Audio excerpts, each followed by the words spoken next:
জাতীয়তাবাদী জিয়া সৈনিক দল নারায়ণগঞ্জ জেলা শাখার আহ্বায়ক জিএম সুমন মুন্সির ব্যক্তিগত উদ্যোগে অসহায় ও শীতার্ত মানুষের মাঝে শীতবস্ত্র বিতরণ করা হয়েছে। বুধবার দুপুরে সিদ্ধিরগঞ্জ ৩ নম্বর ওয়ার্ডের নয়াটি মুক্তিনগর এলাকায় প্রায় ৫ শতাধিক দরিদ্র মানুষের মাঝে এই শীতবস্ত্র বিতরণ করা হয়। স্টাফ রিপোর্টার মোহাম্মদ নূর নবী জনি জানান। জিএম সুমন মুন্সি তার বক্তব্যে বলেন, সারা দেশে তীব্র শীতে সাধারণ মানুষ জীবনের বিভিন্ন কষ্টের মুখোমুখি। সমাজের সুবিধাবঞ্চিত ও হতদরিদ্র মানুষদের কষ্ট লাঘব করতে ব্যক্তিগত উদ্যোগ হিসাবে এই শীতবস্ত্র বিতরণ করা হল।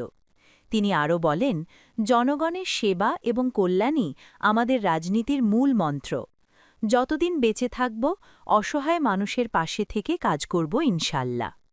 এ সময় জিয়া সৈনিক দলের জেলা শাখার যুগ্ম আহ্বায়ক আসাদুজ্জামান মিন্টু, মহানগর ছাত্রদলের সাবেক যুগ্ম সাধারণ সম্পাদক হাবিবুর রহমান, সিদ্ধিগঞ্জ থানা যুবদল নেতা তানভীর রহমান রাব্বি, থানা জিয়া সৈনিক দলের সাংগঠনিক সম্পাদক ফেরদৌস বিজয়সহ দলের অন্যান্য নেতৃবৃন্দ উপস্থিত ছিলেন। উপস্থিতরা শীতার্ত মানুষের মুখে হাসি ফোটাতে এই উদ্যোগকে প্রশংসনীয় বলেও মন্তব্য করেন।